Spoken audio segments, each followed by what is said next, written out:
एक जंगल में रघु और गब्बर नाम के दो शेर रहा करते थे। गब्बर लाल रंग का था और गब्बर बहुत ही नासमझ था, लेकिन रघु बड़ा ही होशियार और रहमदिल था। वो अपने पिता की तरह जंगल के सभी जानवरों की मदद किया करता था। रघु अपनी पत्नी और बेटे के साथ बड़ी खुशी से रहता था, लेकिन गब्बर कभी भी किसी भी जानवर का शिकार कर लिया करता था। सभी जानवर गब्बर के इस व्यवहार से बड़े परेशान आ गए थे। तभी एक भालू रघु के पास जाता है और कहता है, अरे रघु महाराज, आपका भाई गब्बर हमें बड़ा परेशान किए हुए है। वो जंगल में जब चाहता है किसी भी जानवर का शिकार कर लेता है। तुम चिंता मत करो भालू, मैं देखता हूँ इसे। तब रघु गब्बर के पास जाता है और कहता है, अरे गब्बर, ये तुम क्या कर रहे हो? आखिर तुम क्या चाहते हो? आगे से तुमने किसी भी जानवर को परेशान किया तो तुम्हारे लिए अच्छा नहीं होगा। तब रघु के रोकने के बाद भी गब्बर लगातार जानवरों का शिकार करता रहता था। अब फिर से सभी जानवर रघु के पास जाते हैं और फिर से गब्बर की शिकायत लगाते हैं। तब रघु गब्बर को अपने पास बुलाता है और गुस्से से बोलता है, गब्बर, मैंने तुम्हें बहुत समझाया, लेकिन तुम्हारी समझ में बिल्कुल नहीं आता। तुम अभी के अभी इस जंगल से निकल जाओ, नहीं तो ये सभी जानवर तुम्हें जान से मार डालेंगे।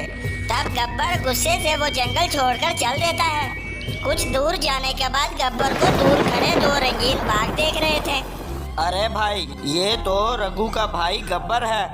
आखिर ये इतना गुस्से में क्यों है? चलो चलकर पूछते हैं इससे। तब वो दोनों गब्बर के पास जाते हैं और बोलते हैं, अरे गब्बर, क्या बात है? तुम इतने गुस्से में क्यों हो? अब तुम्हें क्या बताऊं बाघ, मेरे भाई रघु ने मुझे जानवरों के साथ मिलकर जंगल से निकाल दिया है। वो खुद को बहुत होशियार समझता है। ये सुनकर एक रंगीन बाघ सोचता है, अरे ये तो बहुत ही अच्छा मौका है रघु को इसके भाई से मरवाने का। सुनो गब्बर, रघु ने तुम्हारे साथ बिल्कुल भी ठीक नहीं किया। तुम्हें इससे अपना बदला लेना होगा, नहीं तो जंगल के सभी जानवर तुम्हें कमजोर समझेंगे। तब गब्बर इनकी बातें सुनकर और भी गुस्सा हो जाता है और वो रघु से अपना बदला लेने की ठान लेता है। तब रात के समय गब्बर इन रंगीन बाघों के साथ मिलकर रघु पर हमला करके इसे जान से मार डालता है। तब इन्हें ये सब करते एक गाय देख लेती है। तब शेरनी अपने बेटे को लेकर इसके पास जाती है। गाय बहन, ये दुष्ट बाघ मेरे बेटे को भी मार डालेंगे, तुम इसे लेकर यहाँ से चली जाओ। तब गाय शेरनी के बेटे को वहाँ से लेकर दूसरे जंगल चली जाती है और वो रंगीन बाघ शेरनी को भी जान से मार डालते हैं। और तब गब्बर से कहते हैं, सुनो गब्बर, हम यहाँ रघु को ही मारने आए थे, लेकिन तुमने इसे खुद ही मारकर हमारा काम और भी आसान कर दिया। अब हम दोनों मिलकर इस जंगल पर राज करेंगे। तब वो दोनों गब्बर को भी एक पिंजरे में कैद कर लेते हैं। धोखेबाज बाघ, ये तुम दोनों ने मेरे साथ बहुत गलत किया है, तुम्हें इसकी कीमत चुकानी होगी। तब वो दोनों रंगीन बाघ रघु को मारकर और गब्बर को कैद करके खुद जंगल पर राज करने लगते हैं और वो दोनों रोज किसी न किसी जानवर का शिकार कर लिया करते थे। ऐसे ही कुछ साल बीत जाते हैं। तब गाय एक दिन शेरनी के बेटे को लेकर इस जंगल पहुंचती है और फिर इसे इसकी बीती हुई सारी बातें बताती है। पहले तो इसे अपने माता पिता की मौत का बड़ा ही दुख होता है, साथ ही इसे इन रंगीन बाघों पर बहुत ही गुस्सा आता है। तो बताओ गाय माँ, मेरे चचा गब्बर अब कहाँ पर होंगे? बेटा, उन्होंने तुम्हारे चचा को एक काली पहाड़ी के पीछे कैद कर रखा है। तब सिम्बा जल्दी से अपने चचा के पास पहुंच जाता है और इसे वहां से आजाद करा लेता है। तब गब्बर दुखी मन से सिम्बा से कहता है, मुझे माफ कर देना बेटा, मैंने इन रंगीन बाघों के बहकावे में आकर तुम्हारे पिता को मार डाला था, मुझे माफ कर दो। अब ये बातें करने का समय नहीं है, चलो हमें इन रंगीन बाघों से अपना बदला लेना होगा।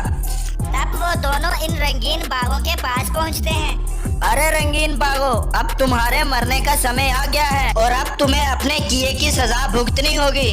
और तब वो दोनों इन पर हमला करके इन्हें जान से मार डालते हैं और वो फिर दोनों चचा भतीजा मिलकर जंगल पर राज करने लगते हैं और फिर से सब कुछ ठीक हो जाता है। तो फ्रेंड्स, कैसी लगी आज की स्टोरी? अगर स्टोरी अच्छी लगी हो तो वीडियो को लाइक करें और चैनल को सब्सक्राइब करें। Thank you. बूढ़ा रघु बहुत गरीब होने के बाद भी दिल का बहुत ही अमीर था। वो हमेशा जंगल के जानवरों की मदद किया करता था रघु के साथ इसका बेटा सिम्बा भी रहता था। सिम्बा बिल्कुल भी चालाक नहीं था। एक रात रघु और सिम्बा गुफा पर सो रहे थे, तभी रघु को एक सपना आता है। वो देखता है कि काली घाटी के पास बहुत ही ऊंची पहाड़ी पर एक जादुई मणि रखी हुई है और इसके पास एक बहुत ही बड़ी चील खड़ी है। यही वो मणि है जिससे तुम जितना चाहे सोना और हीरे ले सकते हो। और मुझे पता है रघु, तुमने सारी जिंदगी गरीब होने के बाद भी जानवरों की मदद ही की है। तुम ही इस मणि के असली हकदार हो। याद रखो रघु, ये मणि बड़ी ही शक्तिशाली है। ये किसी बुरे जानवर के हाथ नहीं लगनी चाहिए। अगर ऐसा हुआ तो वो जंगल को तबाह और बर्बाद कर देगा। इससे पहले तुम इसे यहाँ से ले जाओ रघु। तभी रघु की आंख खुल जाती है। सुबह होने पर वो अपने बेटे सिम्बा को अपना पूरा सपना बताता है। ऐसी बात है पिताजी, तो आपको एक बार वहाँ जाकर जरूर देखना चाहिए। हाँ बेटा सिम्बा, लेकिन तुम भी इसके बारे में किसी से कोई बात ना करना। रघु इस मणि को खोजने के लिए निकल जाता है। उधर सिम्बा अपने दोस्त वीरा के साथ जंगल में टहल रहा था और ताजी हवाओं के मजे उड़ा रहा था। अरे सिम्बा भाई, आज जंगल का मौसम कितना मजे का है। लेकिन कल मैंने तुम्हारे पिता को काली घाटी के पास जाते देखा था। वो वहाँ क्या करने गए थे? अरे वीरा, वो वहाँ एक जादुई मणि खोजने गए थे। कहते हैं कि वो मणि बड़ी ही शक्तिशाली है। खैर छोड़ो, हमें क्या, पिताजी जाने और इनका काम जाने। ऐसे ही सिम्बा बातों बातों में वीरा को इस मणि के बारे में पूरी सच्चाई बता देता है। उधर रघु ऊंची पहाड़ी पर पहुंच जाता है जहां वो अनोखी मणि रखी हुई थी। अरे वाह, मेरा सपना तो सच निकला। अब ये मणि मेरी है और मैं इसे हमेशा जानवरों की मदद करूंगा और इसकी रक्षा भी करूंगा। रघु वो मणि लेकर अपनी गुफा पर पहुंच जाता है और इस मणि की शक्तियों से बहुत सारे हीरा, मोती, जवाहरात इकट्ठे कर लेता है और रघु फिर इसे जंगल के सारे जानवरों में बांट देता है। इस तरह रघु गरीब जानवरों की मदद करने लगा था।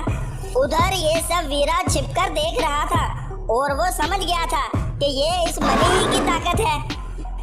तब वीरा सिम्बा के पास जाकर इससे बोलता है, अरे सिम्बा भाई, पूरा जंगल हीरे और सोने से खुशहाल है और एक तुम हो के रघु का बेटा होते हुए भी जंगल की ठोकरें खा रहा है।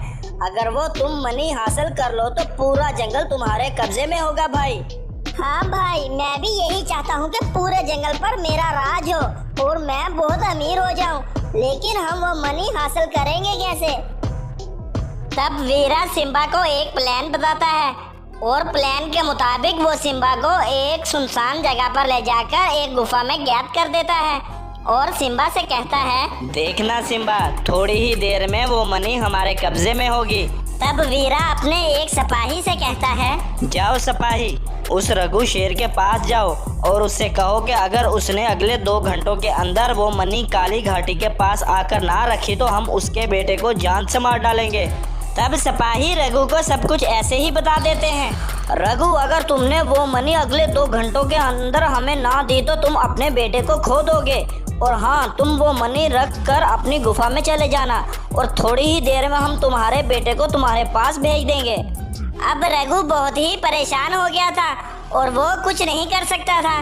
इसलिए रघु वो मणि लेकर काली घाटी के पास इसे रखाता है और वापस आकर अपनी गुफा में इंतजार करने लगता है।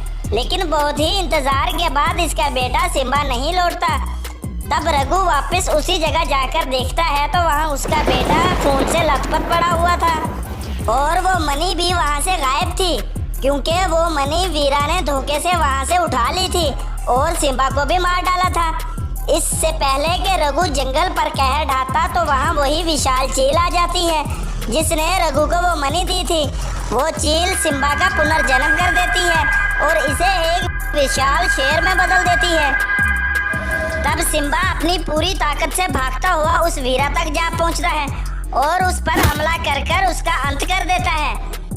इस तरह सिम्बा वो मणि हासिल करके जानवरों की फिर से मदद करने लगता है और सभी जानवर खुशी खुशी जंगल में मिलजुल कर रहने लगते हैं। तो दोस्तों, कैसी लगी आज की स्टोरी? अगर स्टोरी अच्छी लगी हो तो वीडियो को लाइक करें और चैनल को सब्सक्राइब करें। जंगल में एक बाघ रहता था, इसका नाम बगीरा था। वो जब चाहता किसी भी जानवर के रूप में आ जाया करता था वहीं दूसरे जंगल में बहुत सारे रंगीन शेर रहा करते थे। यहाँ का राजा एक सफेद शेर था। एक दिन यहाँ का राजा सफेद शेर किसी काम से जंगल से बाहर जाता है। तभी वहाँ पर वही अद्भुत रूप बदलने वाला बाघ आ जाता है। इसे वहाँ पर बहुत सारे रंगीन शेर दिखाई देते हैं।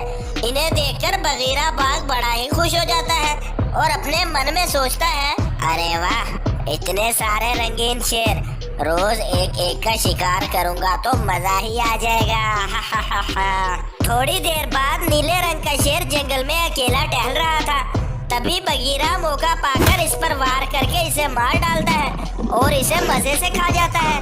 फिर तभी दूसरी जगह हरे रंग का शेर जंगल में अकेला ही खड़ा भोजन कर रहा था। तब बगीरा बाघ इस पर भी वार करके इसे भी मार डालता है। कुछ दिन बाद राजा सफेद शेर जब जंगल में वापस आता है तो सभी जानवरों को बुलाकर सभा आयोजन के लिए इकट्ठा करता है। सफेद शेर को कुछ जानवर कम दिखाई देते हैं। तब सफेद शेर पूछता है, सुनो, मुझे कुछ शेर कम दिखाई दे रहे हैं, ना ही नीला शेर और ना ही हरा शेर, बताओ मुझे कहाँ है वो। तब लाल शेर बोलता है, पता नहीं महाराज, जब से आप गए थे रोज ही एक एक करके जानवर कम ही हो रहे हैं।